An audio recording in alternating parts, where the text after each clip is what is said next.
Oh, And so they have an event at 4:30? it's a board committee meeting, At 4:30 or 6? 4:30.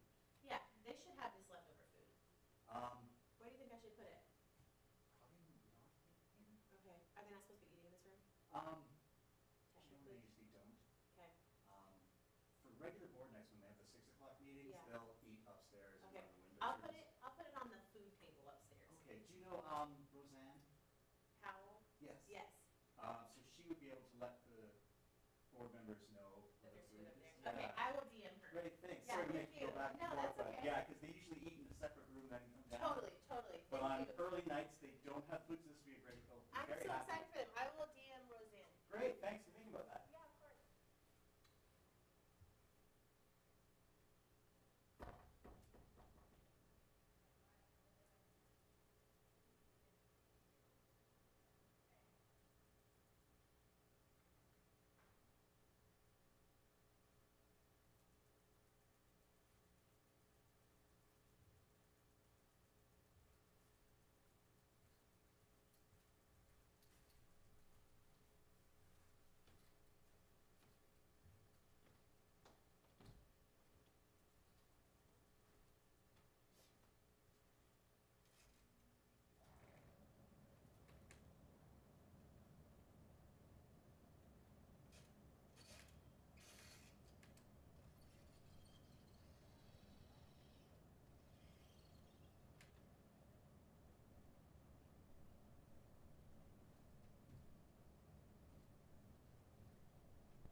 Recording in progress.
Good afternoon. This public meeting of the Board of Education's Teaching, Learning, and Enrollment Committee for June 11th, 2026 is called to order. Good afternoon, and we have a full agenda tonight. So after public comment, we will be covering an overview of the District Continuous Improvement Plan Quarter 4 report with a focus on attendance, an overview of our alternative and focus option schools, a review of the proposed K-12 health curriculum adoption, and then also in the supplemental materials, there also is an update. I don't see it here now. Roseanne, am I not seeing it? For the Jefferson, am I not seeing it now? Sorry, psych. There it is. Under supplemental materials, you will see an update on Jefferson is Rising, the planning for the academic plan, essentially. So that's what I'll call it. So with that, I'm Virginia LaForte, PPS Board of Directors and committee member, just standing in for Committee Chair Rochelle Chase Miller. Hi, my name is Eve. I'm one of the student reps on this committee, and I am an incoming senior at Franklin. I'm Mary Kane, Senior Legal Counsel. Good afternoon, Christina Howard, Senior Chief of Academics. And it looks like we've got Director Sullivan and Director Split virtual with Director Split en route. So with that, let's go ahead and move on to public comment. Roseanne, do we have anyone signed up to speak? Yes, we do. We have Emily Barrett and Miranda Rake. Okay, so please make sure when you begin your comments that you clearly state your name. You want to spell your last name. You'll have 2 minutes to speak. And we ask that once you hear the sound of the alarm go off to please wrap up your comments. Hi, thanks for sharing time with me today. I'm Emily Barrett, it's B-A-R-R-E-T-T, and a parent of a kindergartner and a fourth grader at Lamond French Immersion Public Charter School. It's a K-8 school. And I'm here today with and on behalf of a parent working group requesting a policy that would keep our students in PPS for high school with access to advanced French language study. And some members of the working group are here with me. We are acutely aware of the enrollment challenges in facing PPS, and we also know that when Lamond students don't remain in PPS for high school, a top reason cited is a lack of access to progressive advanced language study. So we're asking for a formal policy because our families want to stay in PPS and want the predictability and stability of knowing language studies will be supported through the 12th grade. Administration staff and board directors change. So without a formal policy, we're subject to the preferences and interpretations of a given year's decision makers. And that's why policy is so important to us. We are really grateful for your listening ear on this request so far this year, and we're here to ask for support in the coming year. We will be there during the right sizing conversations and hope to do our school community's part in supporting high school enrollment while ensuring that access to continued language study, which contributes to the district goal of post-secondary readiness, one indicator of which is a seal of biliteracy.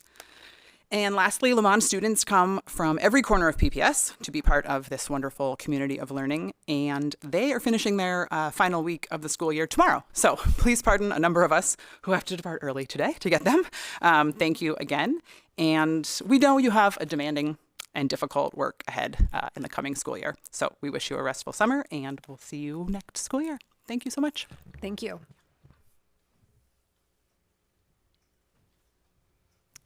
Do I go? Okay. Go right ahead. Okay. Thank you for your time and your hard work on behalf of our kids. My name is Miranda Rake, and I'm a R-A-K-E, and I'm a PPS graduate and now parent of 2 kids at Sabin. When my son began kindergarten, I jumped at the chance to be a classroom volunteer. I love being in our school, but I was surprised to see his teacher roll out a cart of Chromebooks and burn classroom time helping 5-year-olds learn to scan QR codes and play games on iReady. In first grade, I witnessed his otherwise fantastic teacher project Danny Go videos from YouTube as a brain break. Kids were supposed to move their bodies, but the frenetic visual and audio experience hijacked 6-year-old brains, dazzling and immobilizing the class every time. Knowing what I know about screens in our classrooms is, it turns out, a luxury. The initial results of the survey that our newly founded chapter of Schools Beyond Screens, Portland, is circulating shows that most PPS families don't realize how much or what types of screen time their kids experience at school. But they are generally disturbed by what they do know, and they want more transparency. My own kid hadn't encountered YouTube until he started at PPS. Now he regularly says, "Don't forget to like and subscribe," and sings the Liberty Mutual jingle as we walk home from school.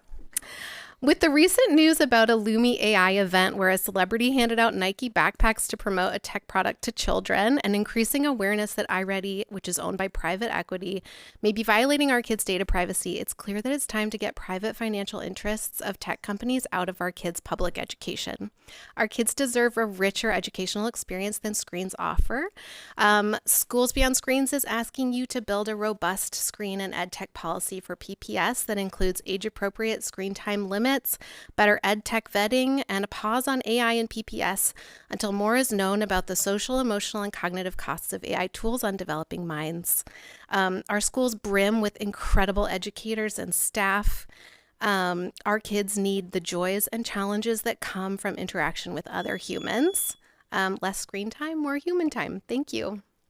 Thank you. And just so you know, I did join your group. So I joined as a parent and as a board member. So I'm in there, and I did fill out the survey. So I hope I still count as a mom. So. Definitely. 1,000%. Thank you. Thanks.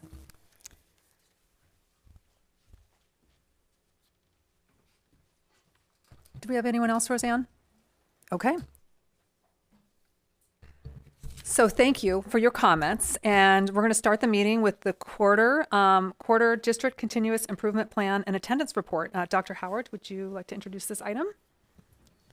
Thank you. Not a doctor yet. Hoping one day. It I says know. doctor. I saw We're it too. manifesting. We are. Good afternoon. Good evening. Today we will share out the district continuous improvement plan Q4 updates. As a reminder, we have goal areas in attendance, math, literacy, and 9th grade success. And today we're going to focus on attendance while also giving updates in the other areas. So I'd love to ask the team to join us. And I believe we're going to start with Joanna Tobin, and she will introduce the rest of the team. Thank you.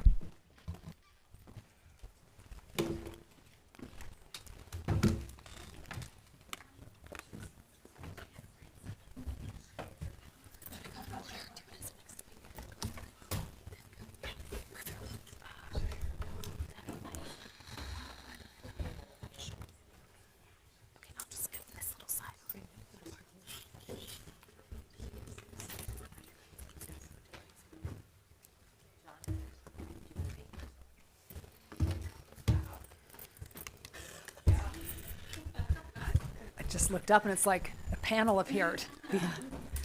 Thank you, Senior Chief Howard, for the introduction. I'm Joanna Tobin, and I'm really excited to have the opportunity for us to share with you this update from our work this year. And so as our team speaks tonight, we'll introduce we'll have introductions happen as we pass the mic around tonight.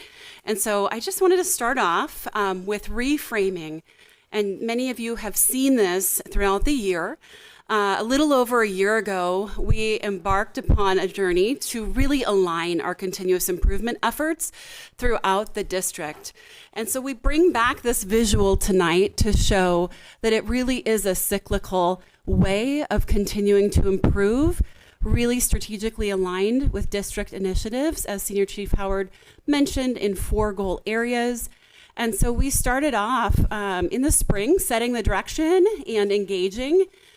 Our leaders are very familiar with a needs assessment, a comprehensive needs assessment, really looking at what their students are needing most and getting up-to-date data to guide their decisions. And then our leaders create their strategic plan At the site level, this is called the School Continuous Improvement Plan. And then we also crafted a district continuous improvement plan, a 3-year plan. And so we are pleased tonight to share that all of our plans are in alignment with those goals.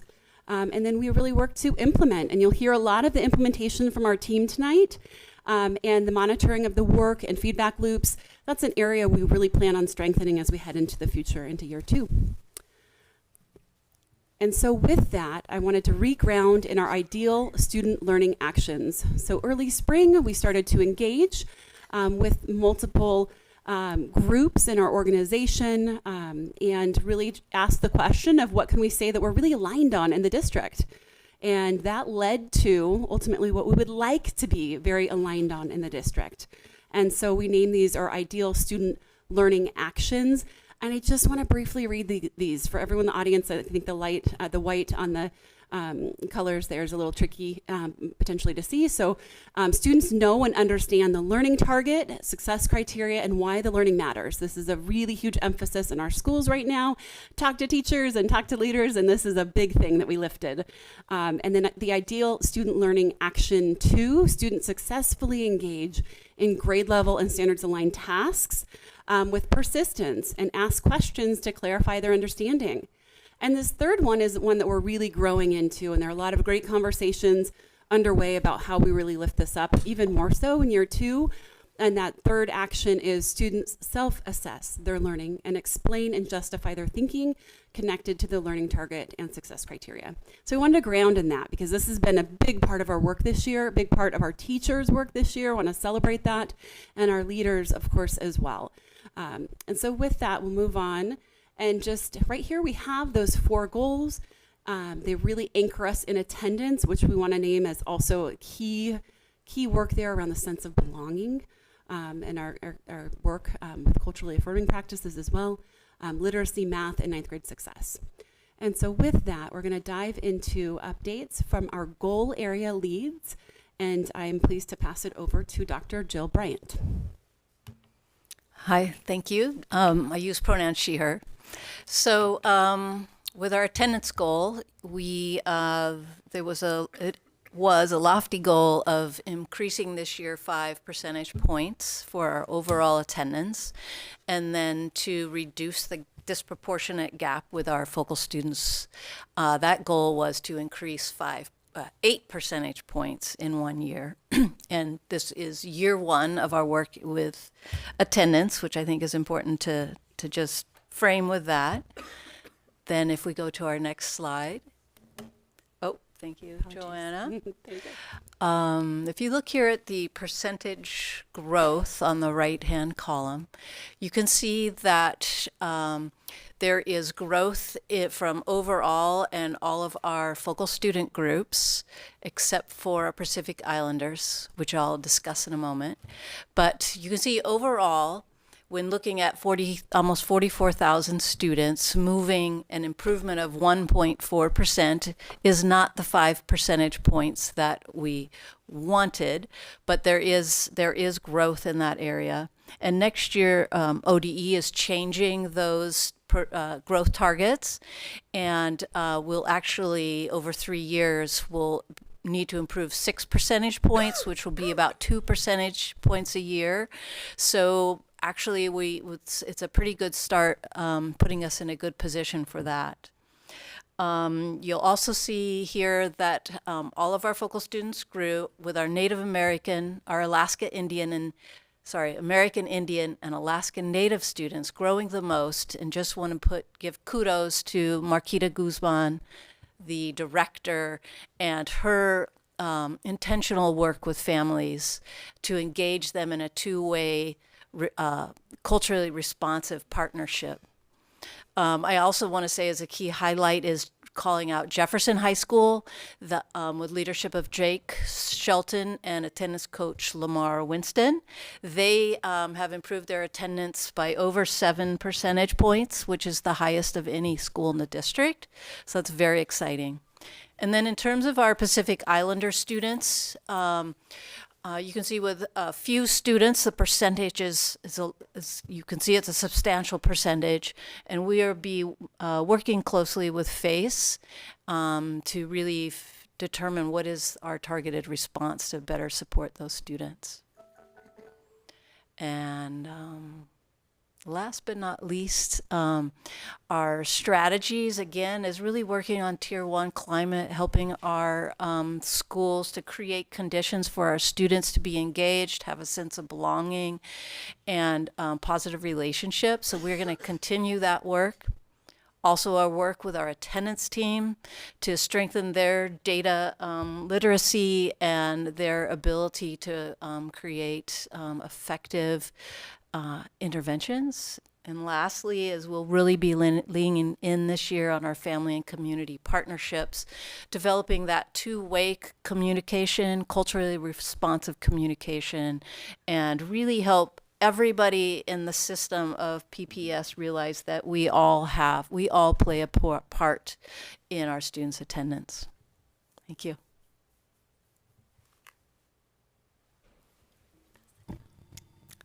Hello.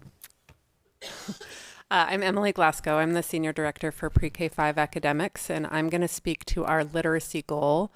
Our first year of 3 literacy goal is really linked to those ideal student learning behaviors that Joanna spoke about at the beginning. Our goal for this year was that in 60% of our pre-K through 12th grade language arts classrooms, with a particular focus on our district's most impacted focal students based upon our data, we wanted to see that the students would know and understand the learning target and success criteria, and that students would be successfully engaged in grade level and standards aligned tasks from district approved high quality instructional materials and structures. So I want to speak to what that's looking like in terms of implementation.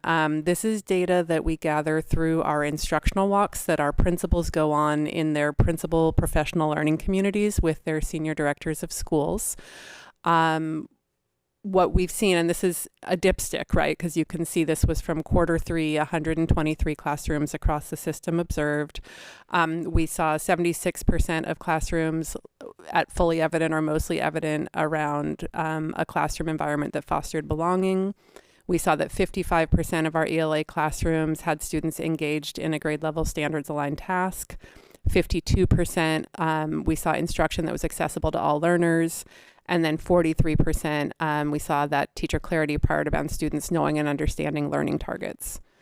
So we didn't quite meet that 60% goal by this data. We're continuing to think about how to calibrate around this collection of data, how to make sure we've got system-wide data, and then continuing to work on implementation.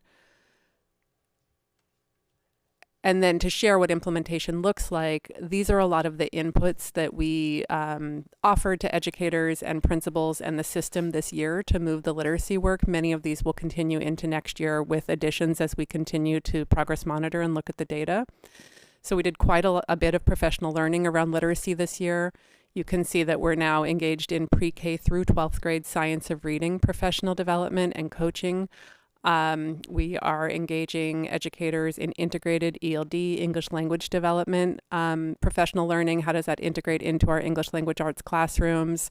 We've worked with our coaches, our librarians, our academic interventionists, our central office leaders.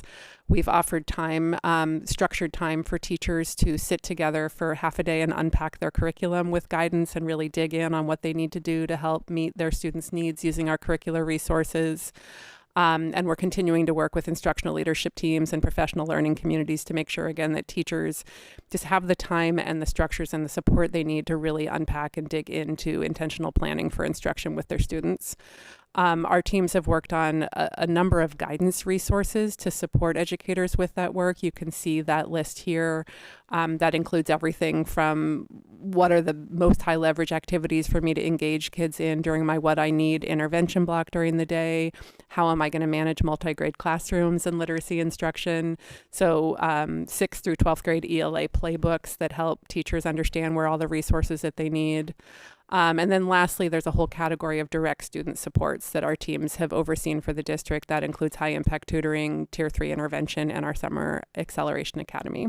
All of those have a strong literacy focus and will continue to move us toward our literacy goals. And I'm going to pass to Patrice Woods to talk about our math goals.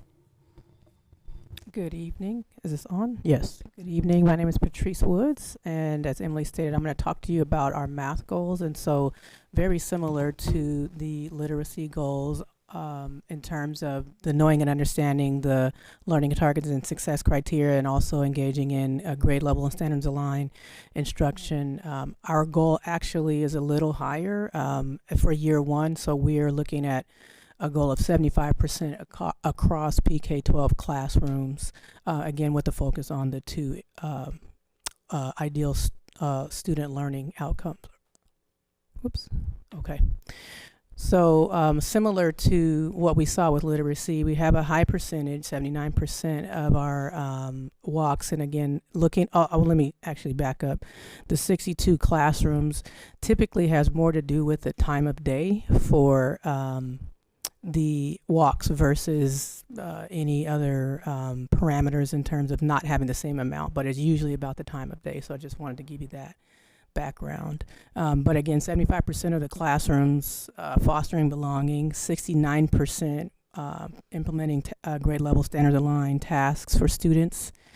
Accessibility for all learners, we're looking at 63%, and then at the students knowing and understanding the learning targets, we are at 40%. So we definitely have some work to do around that. And I'm gonna talk a little bit about some of the work in progress to address some of the challenges that we were seeing in the previous slide. So again, similar to literacy, we are engaged in literacy across content areas. And so Emily talked about science of reading PK-12, and that does include the literacy across content areas. So we have it happening in both science and mathematics as well, in addition to language arts and social studies. And so these are train-the-trainer workshops, and actually there's some professional learning sessions happening next week for these trainings as well. We've also had, again, the SIAP training. So again, this is providing educators with opportunities to learn how to implement these strategies that are going to support some of our focal students, our students in our focal groups. Also, Emily talked a little bit about understanding what's happening across the districts in terms of student performance data, so student performance. So one of our resources is some digital assessments. And again, that is happening K-12. There's some work happening at 6-12, socializing the digital assessments. That was something that was started this year. There's also the professional learning around building thinking classrooms. And so that's something that really emphasizes the mathematical discourse that should be happening, so that it's not as much a rote memorization task in doing worksheets, but really students being doers of mathematics and not just listening. And then also the central office learning. So we have definitely had sessions, and I've been able to provide professional learning around calibrating of what it should look like, what mathematics instruction should look like in a classroom, especially based on the guidance that we've provided with the math language routines, and then our high quality instructional resources as well. And so for our resources, is this okay? It feels like it's going quiet. Sorry. The resources, a few of the resources are the progressions documents and the scope and sequence documents. So those help educators to sort of stay in alignment with the vertical alignment of instruction, and that's each grade level and then each grade band as well. Tier 3 supports for middle and high school. Middle school is using iReady as a Tier 3 support, which allows for a progress monitoring option, taking the assessment 3 times a year, and then also leveraging the scaffolds that will help fill in those learning gaps that students may be experiencing. And then in high school, they're actually using IXL. I'm sorry, that sliding to look different momentarily, but they're using IXL for that same purpose. Their iReady doesn't go high enough in terms of the content for high school students to leverage that. So they use iExcel again, but it's a similar purpose, but it's really just for progress monitoring. So students take the assessment, we identify what the gaps are, and then educators have that information to provide them supports around those. And then also, again, Emily mentioned it, also WinBlock. So we have WinBlock in K-5. Where they can get that specialized instruction, whether it's tier 2 or tier 3, mostly tier 3. I did not put on the slide, and I apologize. We also are having math instruction for summer acceleration as well. Again, the focus is literacy, but students will be engaging in math instruction as well. I think that's it. Great, thank you. I'm going to share a few things about our fourth DSIP goal, which is ninth grade on track or ninth grade success. This is the first year that we've prioritized ninth grade on track as one of the major district goals. So our goal this year was to increase our ninth grade on track from 75 to 80% and to increase the on track rate for our focal students from 53 to 70%. Just for a little bit of context, this is something the state is interested in as well. We know in Oregon, as well as nationally, ninth grade is a predictor of graduation and post-secondary success. The state uses a slightly different definition than the one we use. The state says as long as the students earn 6 credits or more, they're considered on track, and you can see in the dark on the dark bar what our on-track rate would be per the ODE definition. However, we use a slightly more rigorous metric, which is to say that students have to earn the 6 credits and they have to pass their core classes.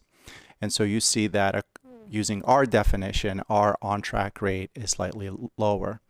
And that's because we've done some analysis and have found that students who are on track using our definition graduate at a 95% rate, which is quite significant.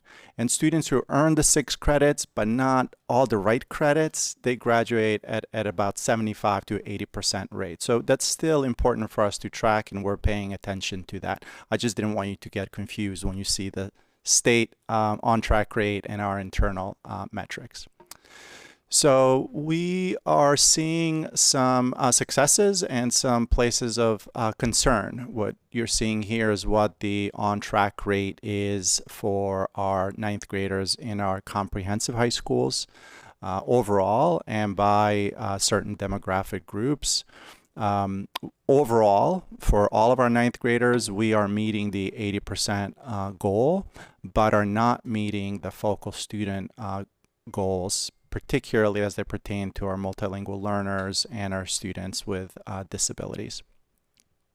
As far as the strategies we've employed... I'm sorry, will you go back a second? Sure. I'm so sorry. Every time I do this, I feel dumb. But historically underserved by race, is that what that HG yes. was for? Sorry and about that. So combined focal SWD, student. The others I know. Students with disabilities. Oh, thank you. Yes, okay. yes. No, and I appreciate you asking MLL because is multilingual learner. we should have included a clear label. Thank you for asking. It's okay. Acronyms are hard. So some of the work that we've done this year is to create systems and structures that allow students to catch up, to recover credit during the school year as opposed to waiting until the end of the school year. So at the, even before the end of the first semester or right after the first semester. We've also done some outreach through professional learning to make sure that our vice principals have the support, the guidance they need in order to lead this work in their buildings. We continue to work with our student success teams. These are teacher teams at each building that primarily have a caseload of ninth graders. And so we continue to work with those teams to make sure that they have the right data, they have the right protocols, they have the right tools to identify students who may need additional supports and to provide the interventions that are that are needed. And then all of us are continuing to lean into research-based practices to support our focal students in particular. And I think, I'm not sure. Emily was going to add a few remarks on this one.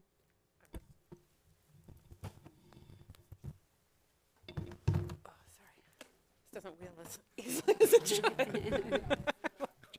It's got a little rowing machine. Okay. I think the part we wanted to add is we've really tried to incorporate family and community engagement under the leadership of Nicole Watson across all the elements of our DSIP because it really touches all goals. In particular, in literacy and math, we have specific strategies called out in our district continuous improvement plan around how we're going to continue to engage families in understanding what their kids are learning in literacy and math, what they should be learning, where they are in relationship to grade level standards, all that kind of work. So that's ongoing. And then you can see on this slide, there's sort of formal ways, in addition to that district planning that we're doing, that we're actually engaging families in an ongoing basis and getting their feedback on their work through the village table, through our school-based site councils, through student advisory councils, district student council, all kinds of family engagement events that are happening, some of them culturally specific, some of them regionally specific. And then what we're really leaning into, at least in the literacy and math goals, is building out toolkits that our school leaders and school communities can use to host school-based like literacy and math nights that really engage families in deeper understanding about what their students are learning in school and bring them in as the partners that they are in this work. Great, thank you. And thank you for the question about acronyms. We've used the term focal students a lot tonight, and I just wanted to read our definition briefly before we move to questions. PPS defines focal student groups for the purposes of the District Continuous Improvement Plan as the district's most impacted focal students based upon our data. This includes Native students, Black students, multilingual learners, students receiving special education services, and students experiencing poverty. And with that, if someone has the clicker, we can go. Well, thank you. That concludes our presentation, and I'll pass it back to Senior Chief Howard, and we welcome questions. Yeah, thanks, team. And yeah, just interested in any questions that you have. All right. So committee members, do you have any questions? All right. Ms. Thompson, get first. Oh, that's fancy. Oh, okay. Okay, so my first question is about the attendance part of the presentation. Is FACE also involved in the attendance part of the thing? Because I know that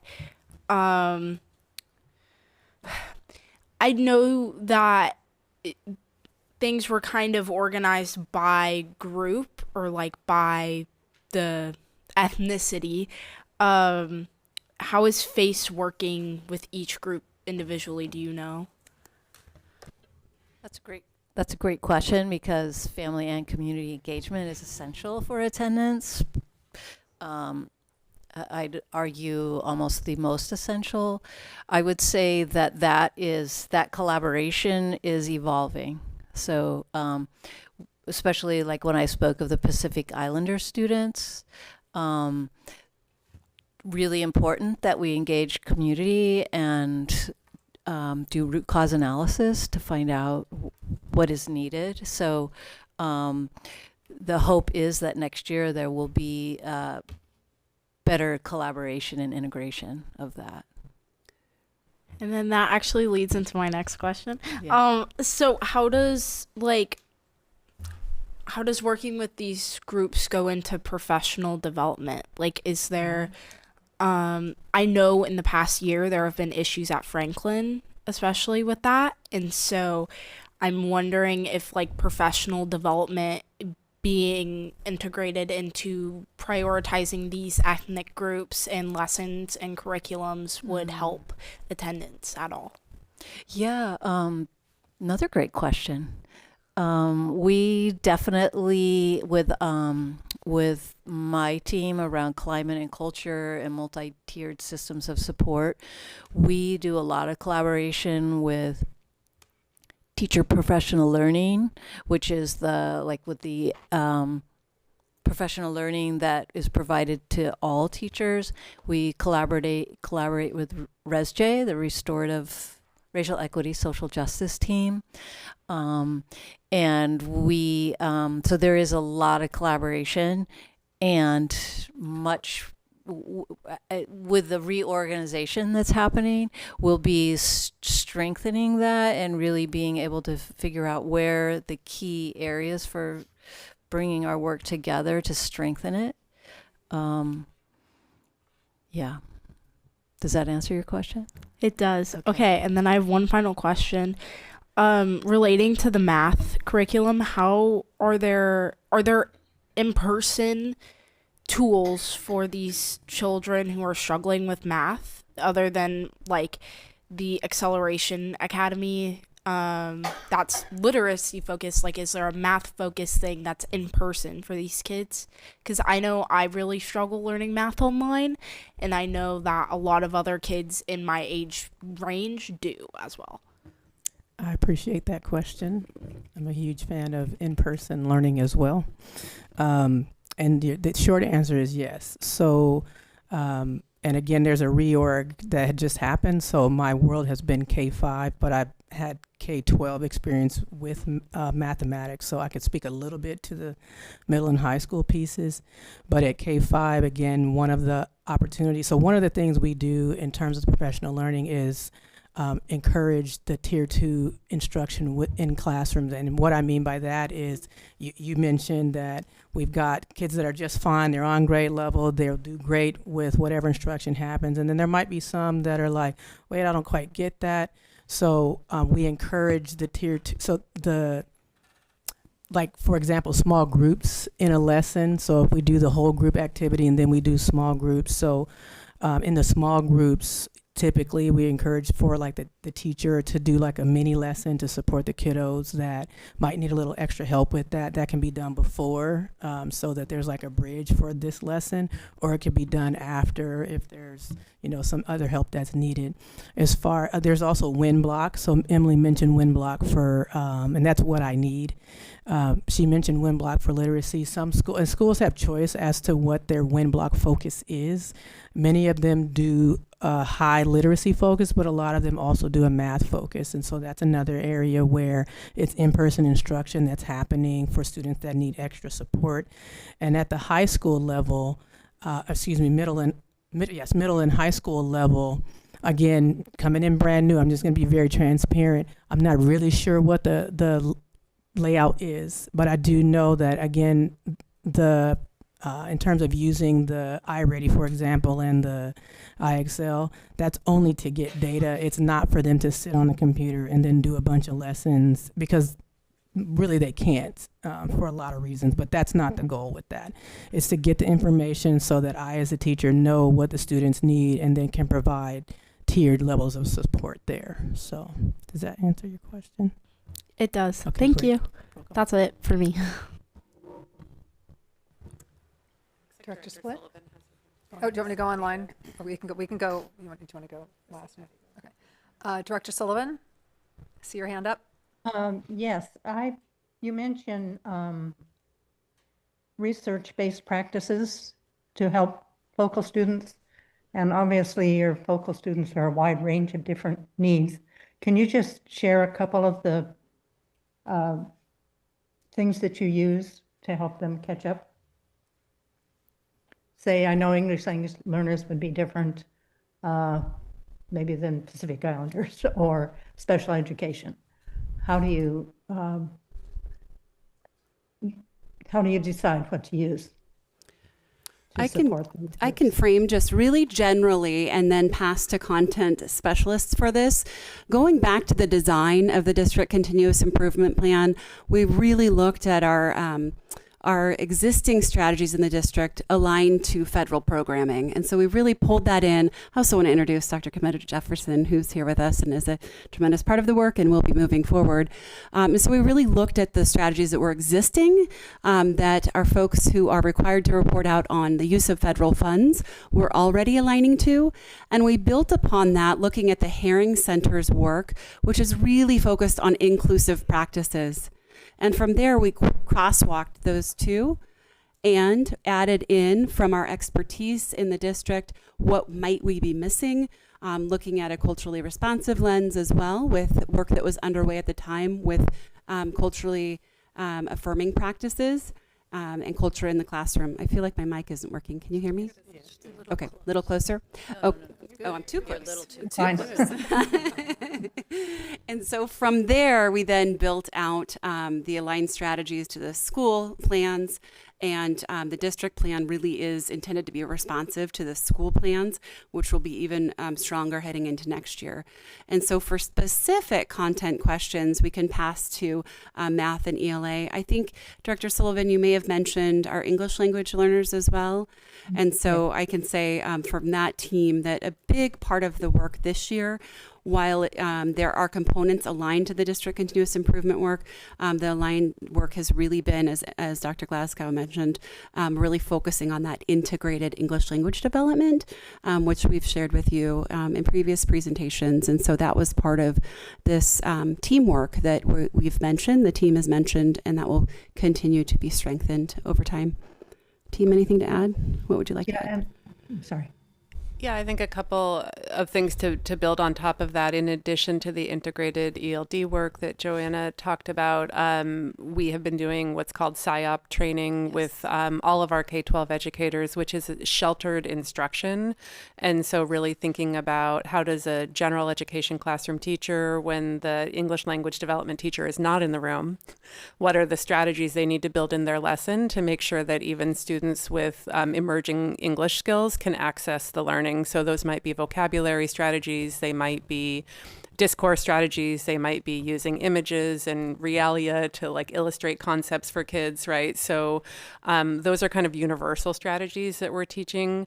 And then in terms of our interventions, I mean, we've talked before about high impact tutoring and our intervention model. Those are highly differentiated and individualized models. So the instruction is really research-based and sequential, but we're able to really tailor it to the students who are in front of the tutor or who are in front of the interventionist by relationship building with those students and making sure that they're accessing and then really carefully progress monitoring how they're growing and adjusting in real time when they're not. Which is, again, highly research-based as a way to individualize instruction for students in need of acceleration. Just want to quickly clarify, SIOP is SIOP, Sheltered Instruction Observation Protocol. We do live in acronym world, so I wanted to make sure that was another thing I wanted to ask. So that's pretty much supporting the teacher is what that is, with different tools. Yes. And do you feel like you really are able to give that to the teachers? I mean, that professional learning plan is stretched over 3 years. And so we've already made significant impact in shifting practices this year. We're starting to see some early gains in that work and celebrations, and know that we have much more work to do. It's a big shift in the classroom. And what we also know when teachers are using the sheltered instruction observation protocol, this benefits our multilingual learners, certainly, as well as all learners in the classroom. These are great best practices. And so that's well underway and will continue with the next 2 years. And by then we'll have all K-12 folks trained that we need to be trained. And just one more question. So when you do the observations, how often do you do those, or do you schedule them? I would think you'd be scheduling them so they're teaching math when you want to observe math. Do teachers know ahead that you're coming in? For instructional walks. Yes, for instructional walks, yes. And principals work with their teams to create the best schedule that allows for the specific observations to happen. Okay, thank you. can go ahead. I had a couple questions. One is that you mentioned that the state is changing the attendance targets and asking districts to raise by 2% per year. And I think I know the answer, but I want to know what sort of resources they're giving schools to work to make that change. Well, just to clarify, the state has set attendance targets for each different cluster and group of schools is different. Okay. So it's not straight across the board. Okay. And they have a goal that's set for 3 years from now. Okay. And so it's it would be about around a 6% percentage point gain, which divided by 3 years is 2%. But in terms of resources that they're providing, that's a good question. There's technical support. I've been working with the attendance team to provide us with support. They provide us with data. I don't know. There could be other supports that I'm not aware of, but that's what I know of. So can you say for the record that they're not giving us any money or staff support to enhance this work? I would say their technical assistance support, they're not giving us more staff. That'd be nice. We're But not I receiving haven't any seen- additional state funding to support this work. Thank you. Thank you very much. I also wanted to ask, and I know we're short on time because we had some really thoughtful questions and a bonus board member, which is great. So I'll try to be really quick. But correct me if I'm wrong, but the data that you're using for evaluation in this case for literacy and math, it's our first time collecting that data. Is that correct? So we can't baseline from where we were last year. Is that right? So it's a little tough because I imagine it must feel hard to not hit the goals, but then not be able to see the improvement at the same time. And so I just want to recognize, maybe it's more of a comment, but just recognize that challenge. And maybe it might be good to think about for this year, if you're doing any reporting other than this or subsequent reporting after this, to use maybe test scores as a proxy to just be able to show progress on those literacy and math goals, to be well, here's where we were before we were doing these things. Here we are now on those test scores. And maybe for this first year, just kind of consider some sort of stopgap way of giving yourself a comparison. Because I think that combination, that would be helpful to see, to be able to measure progress, even if the goal wasn't hit. I don't know. Yeah, I appreciate that. And I think one of the things and the shift that we focused on this year was really, if you look at our goal language, it's really around what we want students to experience and adult actions associated with that. And that's different. And we're saying in return, we will meet our board goals or become closer to our board goals, right? And so board goals are a lagging data piece. Yeah. So we'll get those later. And this really gave us a point in time of our adult and student experiences. And I think we need to look back at, this was Q4. We need to look back at across the year to see where we're at and do some more analysis too. And then using that for next year, where are we at, right? This was a new, we built a lot of new systems and things like that that were really trying to bring schools and district rowing in the same direction. There's a lot of learning, a lot of adjustments we need to make. I see a principal in the stand, and so just want to thanks for being here, and also just a lot of learning and how we're going to adjust and keep adapting that, but really how are we focused on understanding our everyday actions, the adjustments we need to make, and then how does that translate to student outcomes in the end? Yeah, that makes so much sense. I just feel when the way that we're just this first year, there's just this weird challenge of not being able to see progress in a way. But that's cool. On ninth grade success, on the other hand, I think we could see that progress trend. So just in the future, I think it'd be helpful to know where we're coming from and then where we are and then the goal, if that makes sense. Sure. If we had more time, I was planning on nerding out with you on that particular table for a minute, but and asking some questions there, but in the interest of time, I'll skip that. I did want to flag when the question came up about learning math online. We do have another student in the room who vociferously shook her head in affirmation, is now horribly embarrassed by me. But I just want to share that the reaction was very strong from another student in the room. So we have a 100% on online math being really hard for people in the room. So I just wanted to put that on the record because not everybody could see that reaction. And then I also just want to say I am like so excited that we're doing the DSIP. I think it's great. And while it might be there might be a temptation to be like, oh, we're not hitting the goals or whatever, like we're doing a thing and it's the first year and that's really great. And I just wanted to thank everybody for diving in. It's been a huge deal. It's changed sort of how we've heard from people that are on this team about your work as board members, seeing learning targets for ourselves along the way, and really embedding it in like the culture of the district and the board. And it's new. And so I just want to make sure that you guys know that I'm like seeing all the hard work and seeing the culture shift and having that. And just wanted to say, I continue to be really excited that we're doing the thing. So thank you, everybody. Thank you. Appreciate that. There you go. All right. Thank you very much. And you touched on one of my first questions was, not so fast. No, okay. You touched on one of my questions in terms of like the look back. Like when we look at a presentation like this, I was sitting there asking myself, like, have we seen this before? Like, what's the progress look like? And it sounds like this is the first time we've had it in this format. So this is great. So I think this is a great baseline moving forward for us as a board to be able to see how we're making progress. Couple questions on slide 6, attendance. We do not show our white students. And I was wondering if you either knew that off the top of your head or if we could, some of this will probably be for follow-up, what that looks like so we can see the gap between our white students and our focal students. Because it looks like based on these numbers, it's probably significantly higher. And so I would love to see over time how we're closing that gap. Yeah, I don't have that on top of my head. I can get it for you in approximately a minute and a half.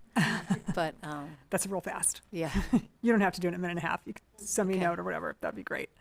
And let's see, for literacy and math slides, I have a note to myself. This data appears to be for all students. Can staff provide a breakdown by focal group similar to the one provided on the attendance focus so we can see the gaps? That's an ongoing question we wrestle with. We certainly could for any student outcome data. It's a much harder task through observation of this nature. When groups are going in and observing in a classroom, the group isn't going to be able to necessarily make assumptions about which students based on what they're looking at. If they don't, because there's the principal plus, other principals and other central office folks on these walks, they won't know the demographics of all the students in the classroom they're looking at. That makes sense because I wrote this question down before hearing your presentation, so that makes perfect sense. So we're wrestling with that. We think about that because it's an important question. On the instructional walks, I was looking at the learning targets data. Is the question that you're asking is so when I say 43% of classrooms fully evident or mostly evident, what are you using to determine that percentage? Is this that it's on the wall, or are you asking students if they understand it? Yeah. There's been yes, on the wall, but also we recognized early on that we needed to dig a little deeper and go beyond just seeing it on the wall, because if students are really going to know and understand the learning target and success criteria, it has to be socialized with them. It can't just be on the wall. I mean, especially if thinking about like a kindergartner, for example, many of them can read, but they may not read that learning target. So again, early on, we realized that we really needed to dig in a little bit deeper. So in some cases, it's have we asked the students, do they understand, or what are you learning, and how are you going to know if you learned it? The challenge there is that has to be consistent. Yeah, So, I can just jump in. I have the rubric up. So the rubric language is Learning targets and success criteria are posted and mostly standards aligned. More than 80% of students can explain what they're learning and why it matters. So we ask students those questions. That's mostly evidence. That gives you an example of what we're looking at, and we have a rubric that fits under like a 1 page, and that's what we're also calibrating, right? Because if we're going in, I'm thinking of multiple principals in a space with potentially some central office members, we have to align on how we're looking at that and what that means in the rubric. And that's some of the learning this year too, is calibrating around the same thing. We would want to, this is a system we built, we got feedback on this, we would want to continue using that and getting better at how we're doing that so we can stay aligned. I have a note about instruction accessible to all learners. Can you give an example of what it looks like when it's not accessible? What does that mean? So there might be no scaffolds, for example, or if students are all doing the same exact task and they have different entry points. And if I have a different entry point, which is not exactly where your entry point may be, for example, then I probably don't have access really to that task. So that's one example of it, is really, are we providing scaffolds so that our students can meet the learning targets and success criteria. Some of that also might be something like we were talking about SIOP, for example. Those are strategies that support educators, educators and students to have access to the tasks beyond just the sort of one-way delivery, which I'm not saying that our teachers. Can you just give a couple of examples? I think that would be helpful. So maybe manipulatives in a math lesson. Okay. Yeah. Sorry. So Emily mentioned manipulatives. So I'm talking about math. So, that got loud. Sorry. Manipulatives, for example, we really would like to see manipulatives across the board. That's again, I'm as a learner, I'm going to be able to access both what the teacher is saying, what I'm seeing, and also I can touch something and things like that. Also, the small group work, for example, if they are doing math center rotations, for example, they have different activities they can do. Some of them are student to student, some of them are with the teacher, and some of them are individual. And again, I mentioned SIOP, but I'll say it again. So embedded in the SIOP strategies are scaffolds that educators use to support students to be able to access the learning. So it might be something beyond just reading what's on a paper, but being able to make a connection. So multiple representations of learning, for example. Okay, now my last question is for our 9th grade success. It looks like slide 16. There's a significant gap between Benson, Franklin, I've got buckets, Benson, Franklin, Grant, Wells, Jeff, and Lincoln versus Cleveland, McDaniel, and Roosevelt. In your opinion, I was wondering what was driving that. When I look at the data, it seems to be, is it the multilingual learner population in those schools? Because it looks like that's where we're struggling the most. What's the reason for that? I mean, it's a significant difference. I don't think there's a single answer. I mean, looking at schools like Roosevelt and McDaniel, we know that these schools are serving students who are highly impacted by poverty, mobility, are English language learners, etc. Whatever the factors are, when we look at this data, we think that our kids deserve better and we need to do better. So it's important for us to disentangle what are the different factors, but also remain firmly committed to making sure that more of our kiddos are finishing 9th grade on track.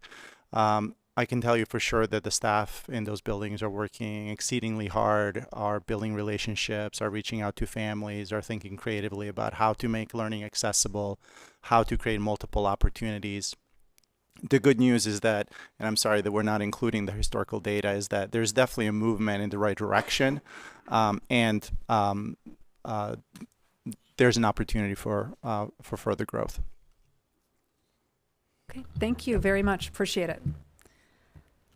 Okay, so let's see, where am I at on here? I think we're going to move to our next subject. So thank you very much. Next we have alternative and focus school overview. Chief Howard, would you like to introduce this item? would help if I turned it on. Sorry. We can have our team come up. We are going to share a focus option school overview. And I believe it's starting off with Margaret, who can introduce the team. Margaret Calvert. Who's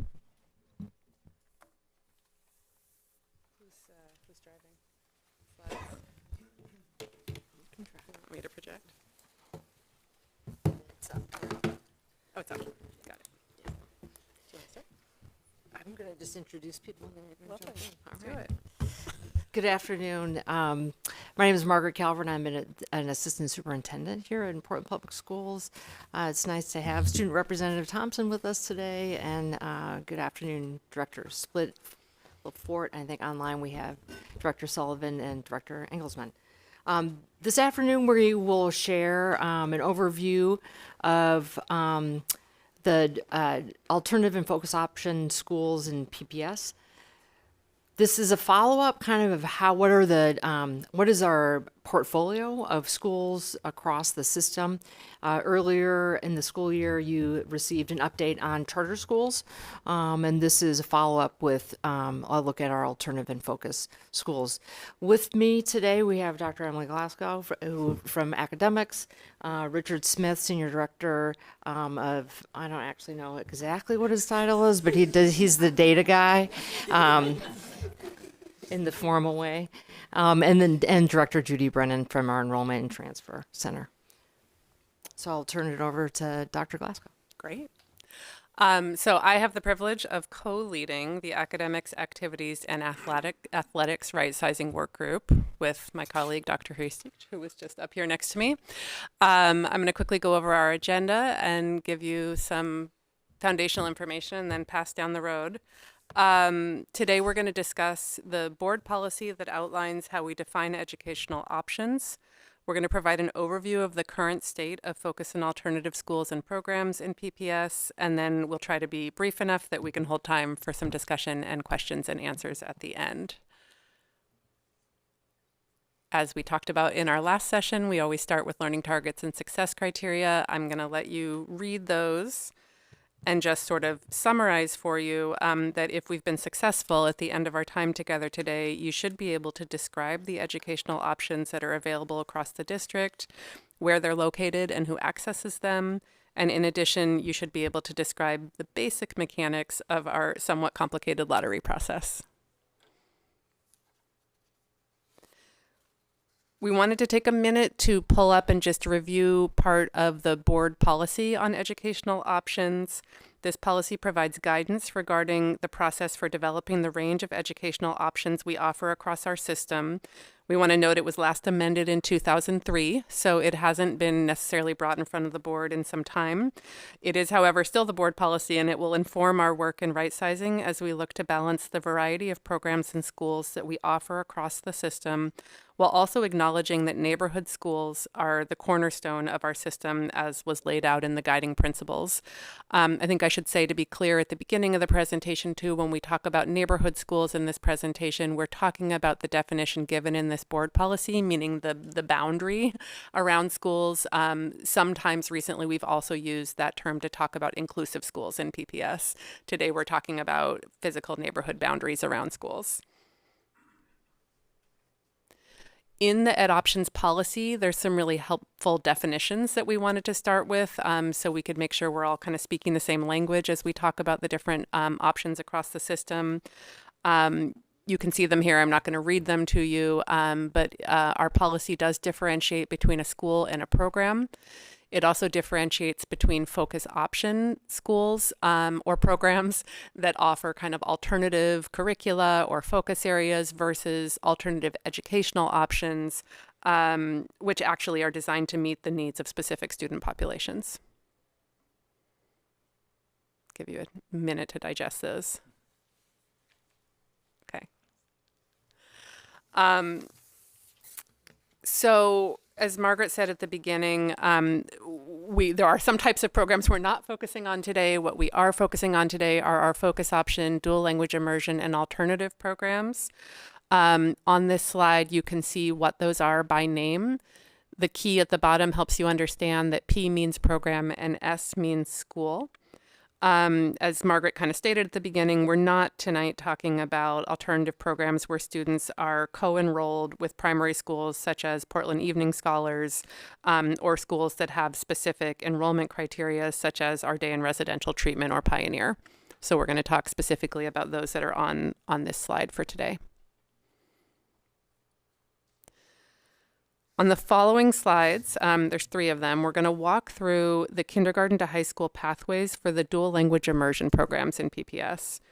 The vast majority of these programs are co-located in neighborhood schools, meaning that the students enrolled in the dual language program are grouped together to receive instruction in the target language. The exceptions to that rule are Richmond, Rigler, and Lent. These sites have whole school dual immersion programs. In elementary schools at co-located sites, the number of classrooms at a grade level may range from 1 to 4.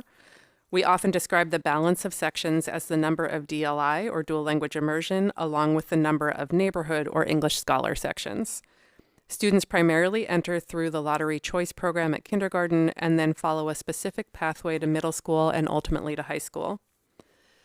As you can see on this slide, our Mandarin program has 3 pathways, meaning that there are 3 sites where students can enter in kindergarten: Dr. Martin Luther King Jr., K-5 in Northeast Portland, or Woodstock and Clark in Southeast Portland. And then you can see how they matriculate vertically to high school. This next slide highlights the single pathway dual language immersion programs we have in the district. The only whole school program on this slide is Richmond, and Vietnamese on this slide is the newest program that was started in 2014. And a note to those who are not up on recent news, Brentwood here is the school formerly known as Lane, recently renamed. Our most sort of complicated and biggest dual language program is our Spanish dual language program. There are 9 kindergarten entry points for Spanish immersion, and they're grouped together into 4 regions based on attendance area.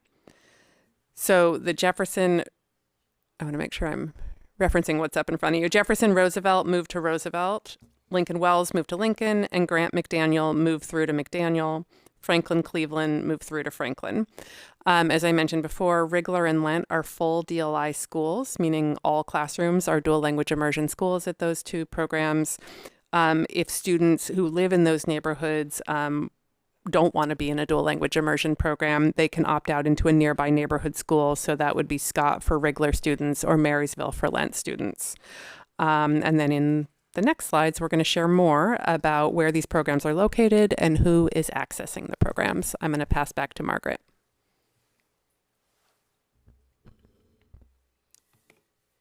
In your materials, we shared where the option schools are located. And geographically. There are a number of options that are in Southeast Portland, and this was part of the focus and for changes recommended through the Southeast Guiding Coalition was the as you can see, they're clustered in proximity relative to each other. Some of the work that was done during that enrollment balancing process was to address some of those intricacies and sort of how they interplay with schools, and that was where Lent became a full school DLI or wall-to-wall DLI school. As we move into the right sizing process, we need to be aware not only of the types of options, but where they are physically located. As we work to have both vibrant neighborhood schools as the bedrock of our system or the foundation, but then also where are the schools located? And this was some of the conversation that we've heard both about access and some like where it is physically located, as well as the interplay with some of the other schools like at Buckman. I want to just take a brief moment before I turn it over to Judy Brennan to recognize Director Judy Brennan. Who has led our Enrollment and Transfer Center for close to 20 years. Tonight is her last board presentation before she retires at the end of the month.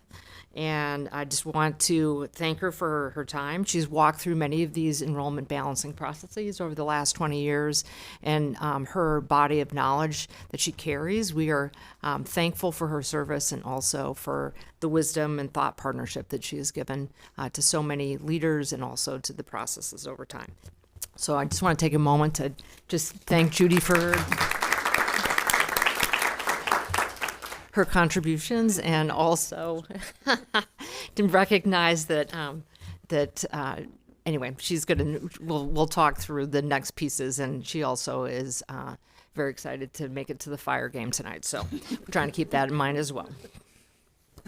Thank you, Margaret. That was very touching. I appreciate that. And it has been a pleasure, privilege to be in front of many board committees over the years, often discussing this same content. So the lottery is a tool for balancing supply and demand in a fair way. Supply is the amount of seats that we have for transfers. You've heard where the programs are located. You're going to hear more in a minute about the students who participate in those programs.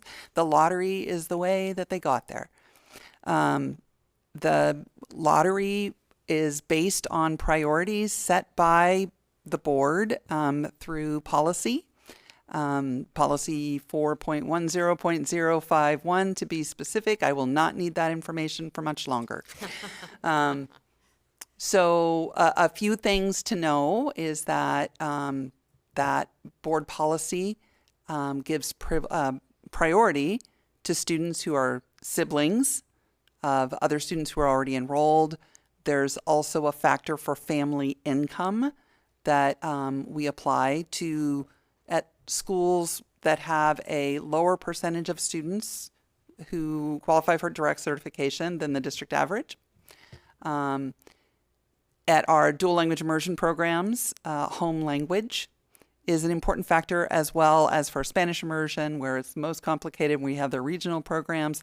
We need to know where kids live to decide which grouping they go in. So that's all some of the background that happens. I'm not going to go into a lot of details for you now, but I'm here to make sure that we answer any questions that you have along the way. I think I would just also like to mention that the available seats is always in flux and motion. There's generally agreements on how many sections some of these whole school programs would have. But even within that, class sizes could shift based on staffing decisions that are made. So we have historical patterns, but that doesn't necessarily assure what the future is going to be. Again, we take those available seats, the applicants who are interested in them, use the lottery tool to generate an outcome that is follows the board's instructions. Oh, all right, I'll push that button. Thank you, Richard. And this slide is intended to give you a sense over time about how seats in lottery programs have changed. Its focus is on kindergarten. We also have data for middle and high schools. But we thought that it would be helpful and supportive of you as you're starting to contemplate right sizing to have a sense of how many seats families can access through transfer, through a lottery each year, and how that has changed. So starting at the bottom with our kindergarten openings for immersion, you see that increase in the mid 20 teens as more immersion programs have come online, and a slight decrease since 2020 as we've compacted some of the programs, but it's still the largest share of seats, and you'll hear more about that in a moment. Our focus options, most of them are about 30 years old and have been in generally the same locations. That's not, Odyssey has moved more recently than that. And that's a pretty stable range of seats. That gold line is the 25 seats for kindergarten at MLC, a program that's been in place since 1969. We added charter schools to this chart just for visibility and context. Each charter school operates its own admission system, its own lottery. It's not subject to the lottery that's in our office. But as you can see, it's an important part of choice in the system.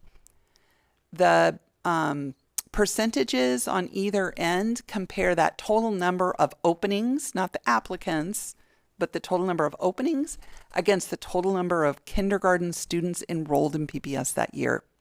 One of the reasons that the percentage has climbed from 14% to 32% in the years that I've been here in front of you is in part because of the lower enrollment. So the seats have stayed the same or gotten higher.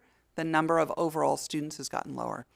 So it's about a third of all of our capacity, if you will, within our enrollment that are dedicated to or that have that option to transfer through a lottery to a different school.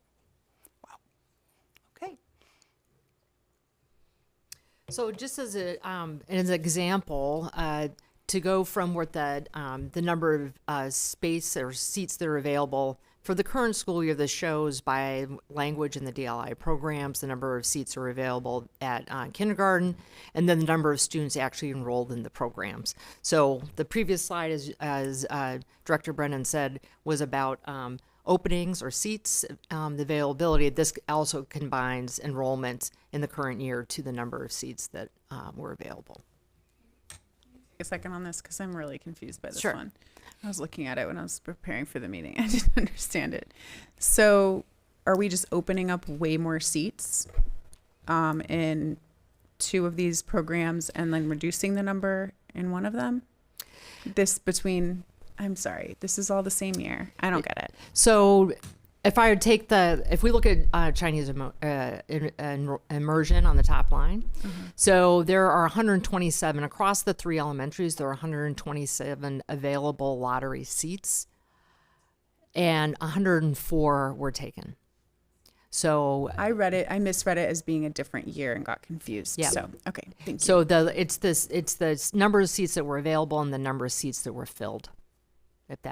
So what happened with Spanish? How did we end up so over enrolled?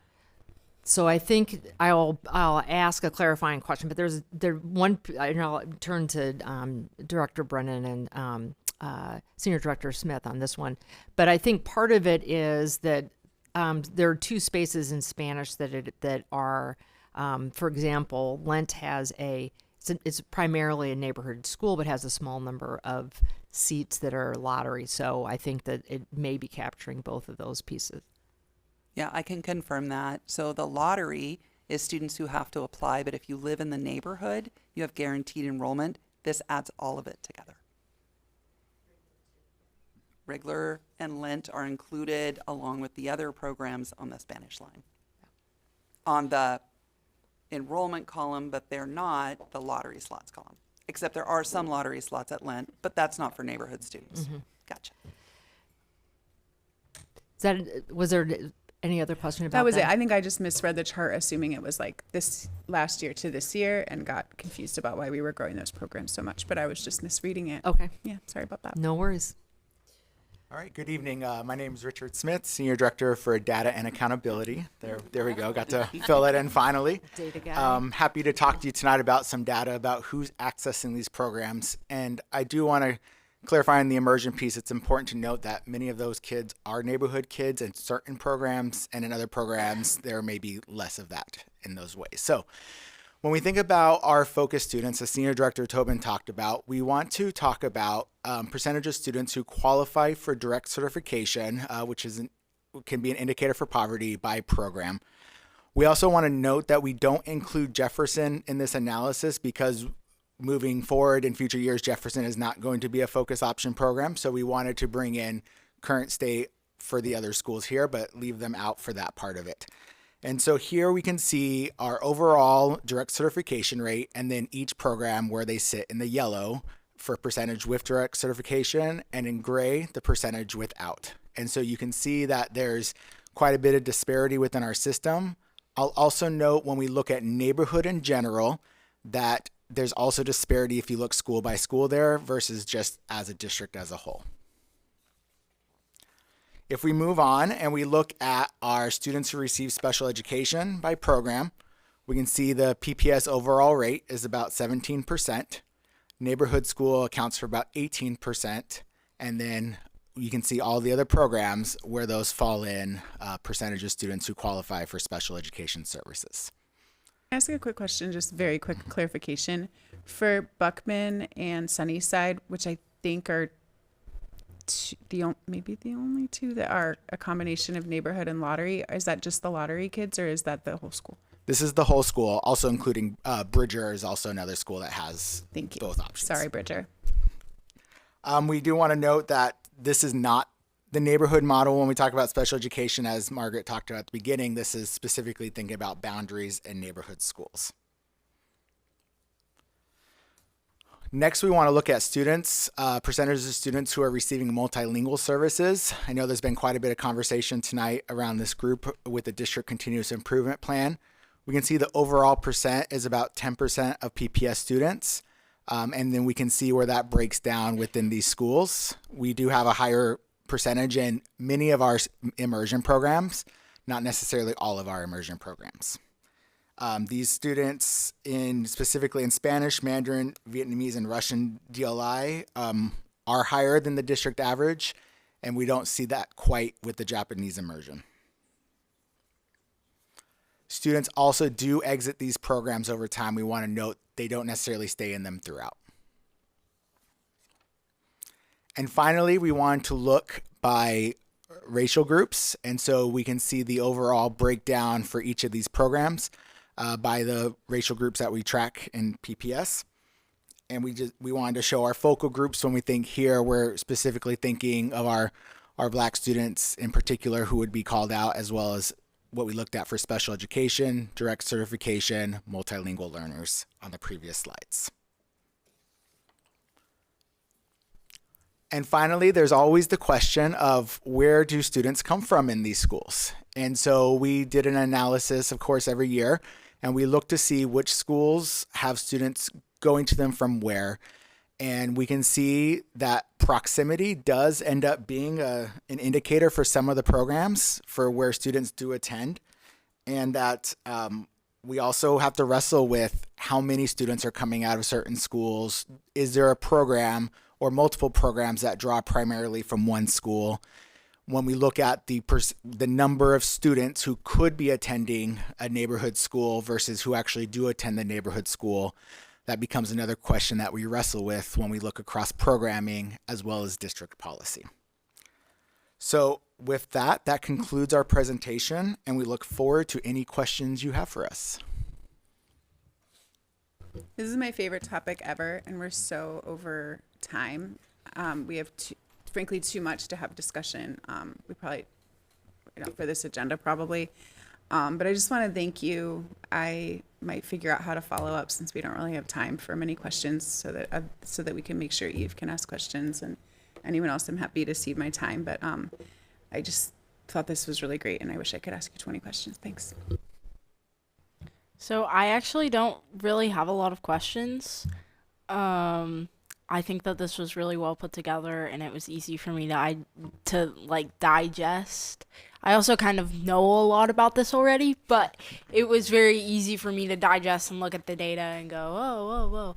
So I think that's really cool, and I will also be following up with my stuff. So my notes are pretty simple. It says phenomenal presentation. So I thought you guys did an incredible job pulling together all of this data to the point where I actually, every time I had a question, I clicked to the next slide and the answer was there. So I just want to thank you for putting together such a complete, detailed, visually easy to understand presentation about this. So I actually don't have any questions. You answered everything I would have asked. Except for what are you going to do with this information?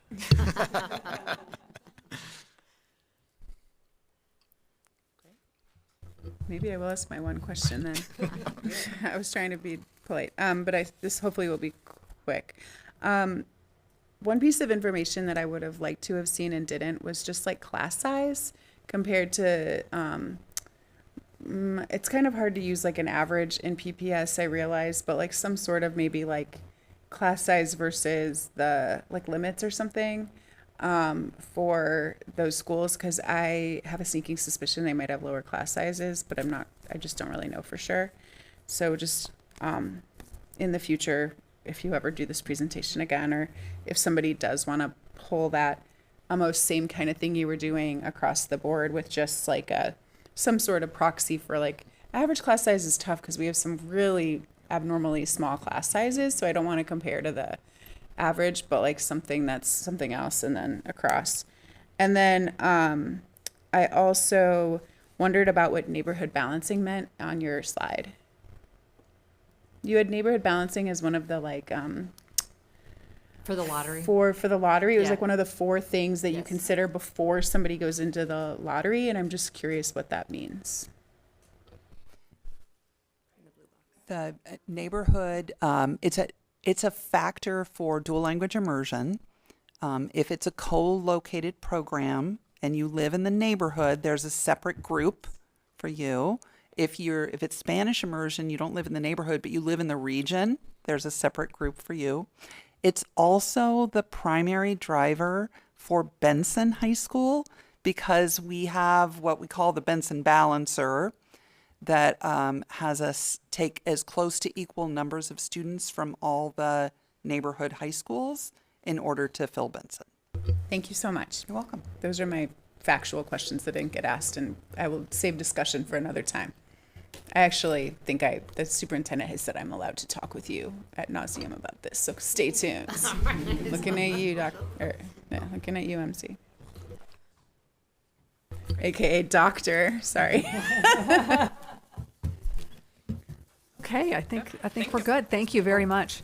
And Judy, nice to meet you. You're one of those names that has been in my PPS ether since I've been a PPS parent. I'm here, I'm like, she's still here. So congratulations. I hope you'll still take our calls over the next 6 months after you go. A lot of institutional knowledge. Not necessarily us, but like the collective we.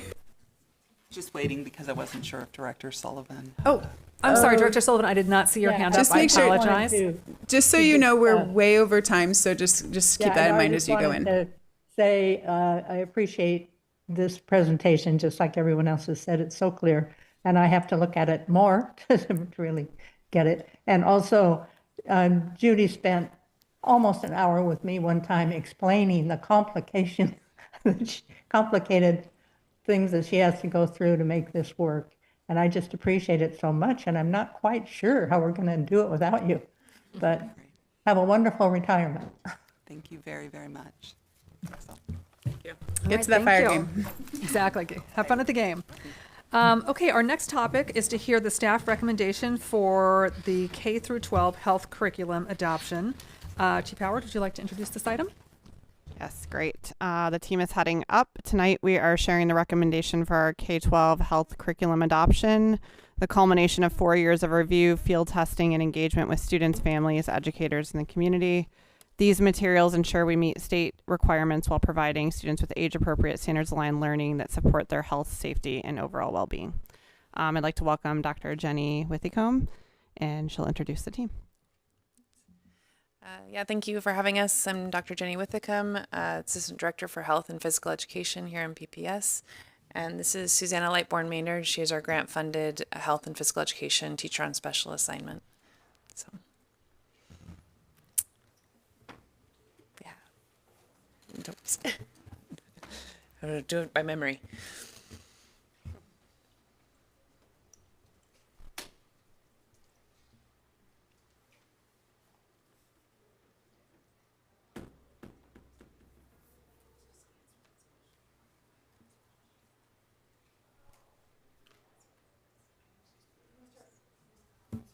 Oh, yeah. Just bring up the... No. Sorry. Pulled up. Just pull it up.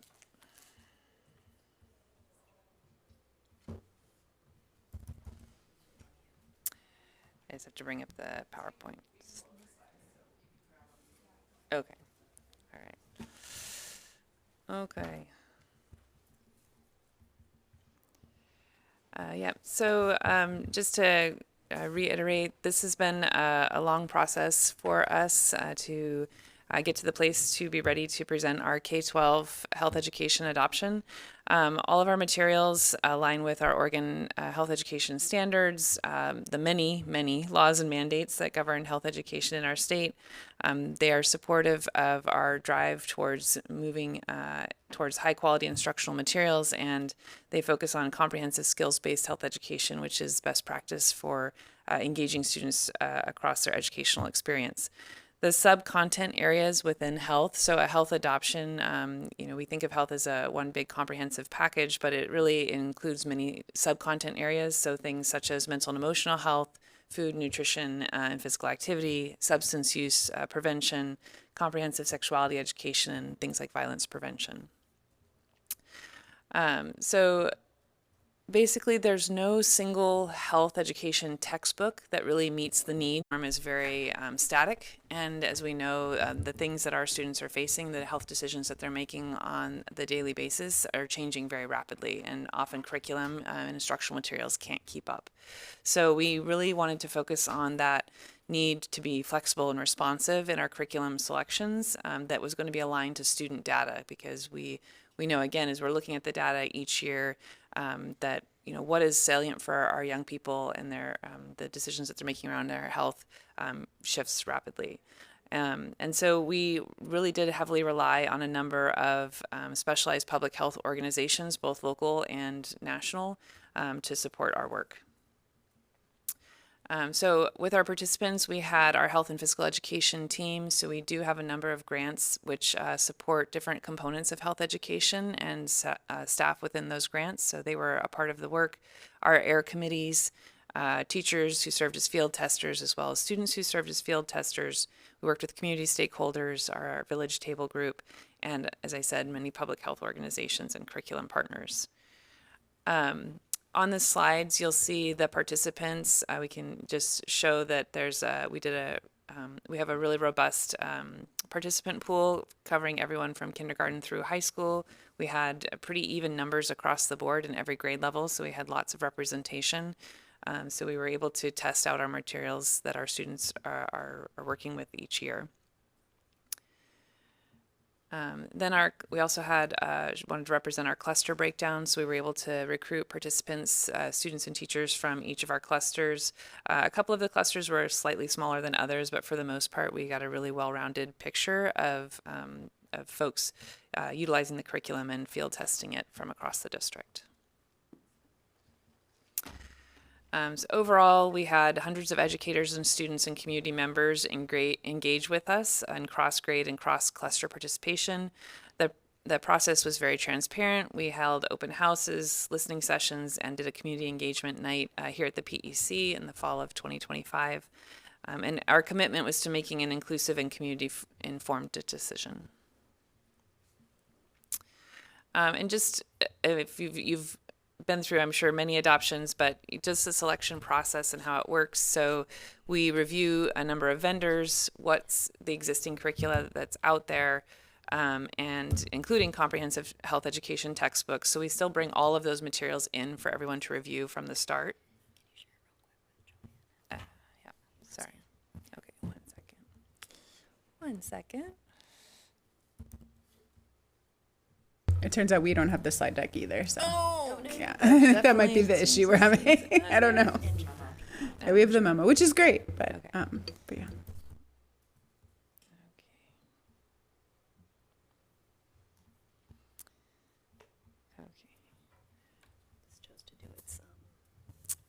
All right. So we provide all of the different materials that are available out there.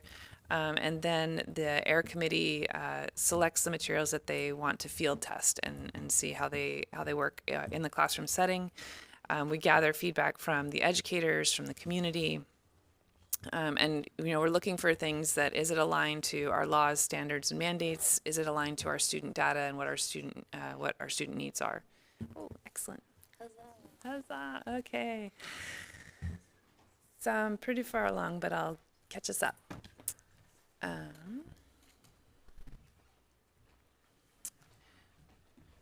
There we go. I'll just show you this is the overview of our participants by grade level. So just to highlight that we had great participation across grade levels as well as by cluster. So we had a really robust engagement that way. Oop, okay, there we go. All right, so we engaged in a multi-year adoption. So rather than doing health as one comprehensive unit all at once, we broke it down by sub-content area, and it allowed us to be more thoughtful and focused on the materials that we were selecting for our students. So we had concurrent evaluations and piloting going on. It was a phased rollout across K-12, and we were integrating it with existing instructional practices. And we were kind of in this constant process of ongoing evaluation, refinement, and professional development. We did have an extended timeline for both mental health and nutrition curriculum, and that is because the materials that were out there, whether they were part of a larger comprehensive health education textbook series or smaller programs, none of them were meeting the needs. And so we basically had failed adoptions in those areas, and so we were approved to have materials created specifically for Portland Public Schools. So we put out request for proposal, and Karen Guidance. We worked with Karen Guidance, who designed our lessons for us, and they did an amazing job. Much more aligned to our laws, standards, mandates, what our students need, and we had tons of community engagement specifically in the design of the lessons. And then over the last couple of years, we've been working on substance use prevention, comprehensive sexuality education, and violence prevention. And this is, it's pretty wild, but it's just this is what our last few years have looked like. But this is just kind of an overview of kind of when we started our AIR committees. And then, as we said, for some of these, we put out RFPs to have materials designed, which grade bands we were working with. We are a small team, and adoptions require a lot of engagement. And so when we're doing adoptions for multiple sub-content areas across the K-12 spectrum, it does take us a bit of time, but you can see kind of how we've progressed, and we're done, we're ready. So with our field tested materials, what was selected, this is just some of the organizations that are providing materials. So Advocates for Youth provides our comprehensive sexuality education materials. Stanford Reach Lab does substance use prevention. Be Real USA, which does some mental health, some nutrition. ETR Health Smart. Karen Guidance is who designed our mental health and nutrition materials. Oregon Department of Human Services also does a comprehensive sexuality education curriculum specifically targeting middle schoolers. And then the Nest Foundation, which does a violence prevention curriculum. So we're really proud that we were able to curate from a number of different organizations and different materials that are really, really thoughtfully aligned to meet our students' needs specifically. And this is just an overview of what we're recommending for adoption. Just noting that we had already adopted materials from Second Step, which is for violence prevention and bullying prevention in K-5. That was done in 2023. And then the rest are kind of mapped out for you all over the sub-content area in the grade band. The one that is that we still are working on is 5th grade. So Stanford Reach only goes down to 5th grade. Currently finding substance use prevention materials in the K-4 realm has been really, really difficult. And so we've pulled together materials that they do the job, but we'd like to recommend that we issue an RFP to see if any vendors would be interested in creating some materials for us. Stanford Reach had also expressed some interest, and the teachers just raved about the 5th grade materials from Stanford. So that is one of our proposals to get materials that are going to better meet our needs. And once we have the materials designed, we are able to adapt them. And so as we really think of our curriculum as iterative design, because as new data comes in, as new things are coming up, we're able to make adjustments. So for example, vaping wasn't a thing before, and now it is definitely something that we would need to be talking about. So this allows us to have a little bit more control over our materials and keep them updated for our students. So this is all of our materials are recommended by our participants. They meet all of our legal requirements and mandates. They align with our district priorities as well as our state standards. They're ready to use with minimal adaptation or supplementation. And that was another benefit of doing it this way. If we used a large health education text, there would need to be tons of supplementation and a lot of adaptation because they just do not meet the needs of our students and of our state. It supports whole child development and our focus on improving school climate, attendance, and student outcomes across the board in support of the DSIP. In terms of the fiscal impact, so some of the materials have costs associated with them and others don't. So of the materials that have costs associated with them, it'll come to just over $1 million, and that will hold us till the next health adoption, which I believe is in 2032. So that's a violence prevention, substance use, comprehensive sexuality education are part of it for middle school. Some growth and development access, and then some professional development for our teachers. So as adoptions go, we're actually a fairly low cost adoption.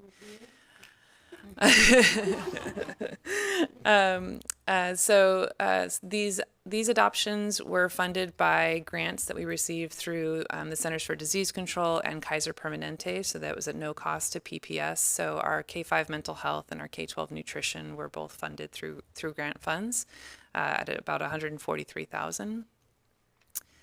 And then our 4th through 12th grade mental health materials, our 6th and 9th through 12th grade substance use materials, and our K-5 and 9-12 comprehensive sexuality education materials are no cost. So those are open source materials.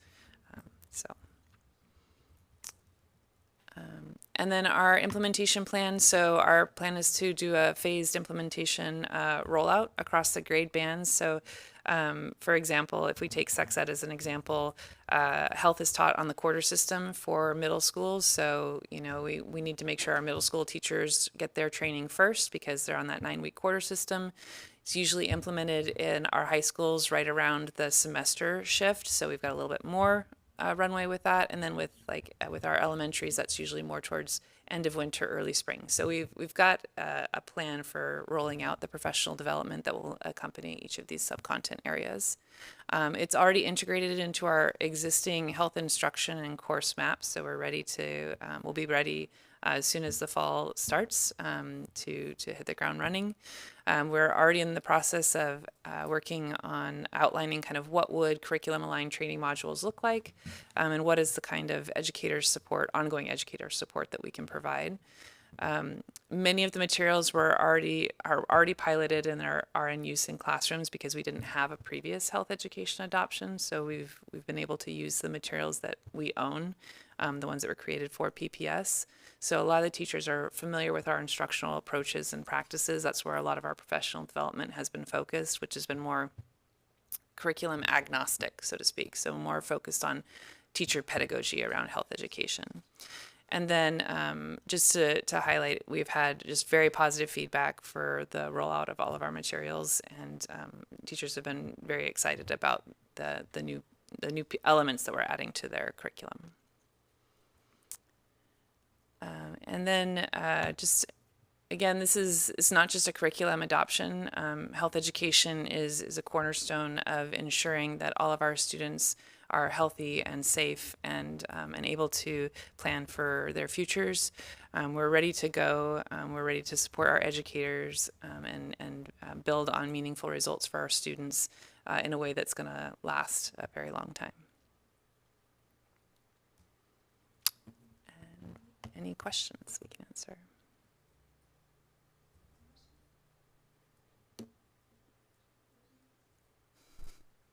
No questions. I don't think I have any questions, but I just want to say thank you. It was actually really informative. I feel like I don't really know a ton about our health education. I'm proud that we are so thoughtful about how we as a state and a city community want our kids to be educated in health, that we don't fit everywhere else. I think that shows that we're doing it differently and doing it better. So I just wanted to say thank you for finding such a custom approach to fit the culture that we have here in our community. A very inclusive culture, I would say. That looks like we do have a question online. Director Engelsman? Yes, hi. Sorry, I'll stay off video, but I do have one very quick question. And I heard you say about a bullying violence prevention that was adopted in 2023. And I'm just curious about whether there's review after a year or 2 or 3 or 5 to see, is this working? Do we like it? Are we seeing trending down in a good way of sort of school issues that are popping up? Yeah, I was just curious about that. Thank you. Yeah, oh, that's a great question. So it's not necessarily required, but the health and physical education team, we are frequently meeting with our teachers and gathering student feedback on our curriculum, because we do think it should be really more iterative so that it is meeting student needs on a regular basis. So we do frequently check in with the bullying prevention and the violence prevention curriculum that was already adopted. That's at the K-5 level. So we really rely on teachers that we work with on a regular basis. Susanna is primarily our K-5 specialist in that way, because obviously K-5 teachers is a huge group, and so getting feedback from them can be a little bit more challenging. So we do rely a lot on the relationships that we have built, so that we can continue to get feedback on whether the materials are still meeting student needs, especially when we were at this point where we were we could have, stopped and said, all right, is it time for us to adopt or change the K-5 violence prevention, bullying prevention materials, but they are still meeting teacher and student needs. So we were able to hold with those. Thank you so much. And I say the same. This was a wonderful presentation. I'm glad I could listen in. Thank you. You're welcome. Okay, I guess with that, Roseanne, we just have to basically decide to refer it to the full board. I think we've got some thumbs up. Let's do it. Thank you very much. Appreciate it. All right. Before we close out, I just want to call everyone's attention to the supplemental materials for this meeting. There is a document called Jefferson is Rising, an update for sunsetting dual assignment. I just wanted to let everybody know it's there. Sometimes it's easy to look past those. And with regards to adding topics to future meetings, I would love to see that added for discussion. And I would also be interested in discussing how we're meeting our Division 22 minimum instructional requirements. We are currently exempting 2/3 of our high school seniors from full schedules, and I'd like to see a breakdown of the exemptions that the district is applying, if and how parents are notified, and if it's clear that they understand that by allowing these exemptions, their students will not meet minimum instructional time required by the state. Right now, we don't have visibility to that information, so I'm just going to continue to bring that up. And do you have anything that you would like to add? I don't think so. Thanks. All right. This is our last Teaching, Learning, and Enrollment Committee for the 25-26 school year. We will be taking a break from committee meetings for the month of July, and we'll decide on a new meeting schedule once committee membership is decided. And with that, this meeting is adjourned. Thank you.